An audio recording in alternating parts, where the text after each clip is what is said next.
Hello everyone, this is your Divine Joven channel. Yes, ito guys, gumawa ako ng croissant. Yes, ayan, tatakpan ko muna to kasi dudugtong ko yung mga ginawa ko kanina na ano, ingredients nito. Um, let's watch together guys.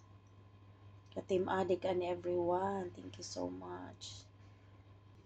2 eggs.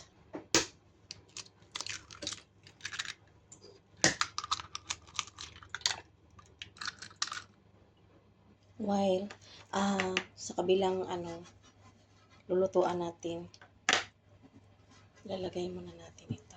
Butter. Pwede oil, pwede rin butter ilalagay nyo guys.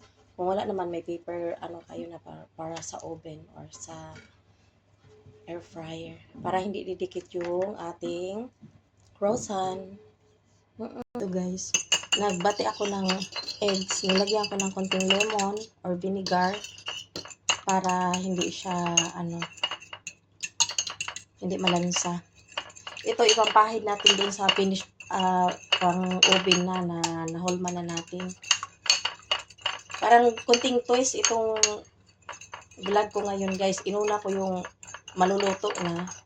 Pero mamaya na ang idugtong ko yung mixture ko. Para magtaka kayo paano. Bakit nauna yung maluluto na. Naol.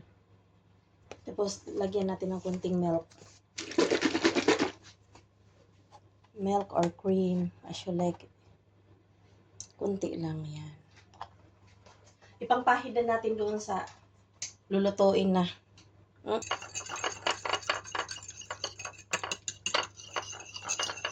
Yan po, na-mix na siya na-mix na ng maigi.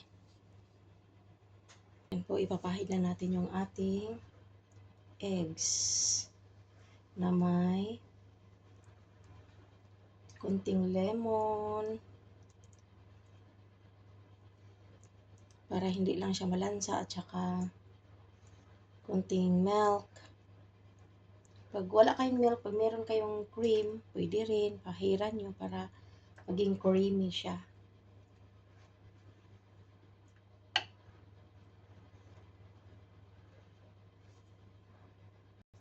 Ayan. Tapos na po, ilalagay na natin sa oven. Hindi ko na ilapit yung cellphone dito sa oven kasi mainit na talaga. Lagay ko siya ng 20 minutes. I-try ko kung 20 minutes ba makuha niya or 30 minutes. Dadagdagan na lang natin. Ito na po guys, ang mixture natin. Kasi inuna ko lang yun pag nag-edit ako. Inuna ko lang yung maluluto na, yun na yun. By the way, ito na yung dalawang eggs natin. Para sa mixture. Oil, 60 ml. Yan, lagyan natin ng oil. 60 ml. Guys, tapos 2 eggs. Milk guys, 400 grams. Yes. Yan po, 100 grams sugar. Wait, show natin ha. Ayan, 100.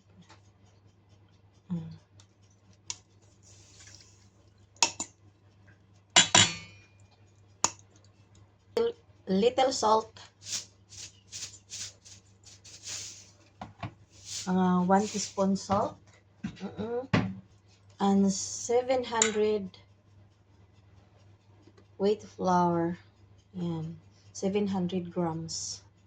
And mix it.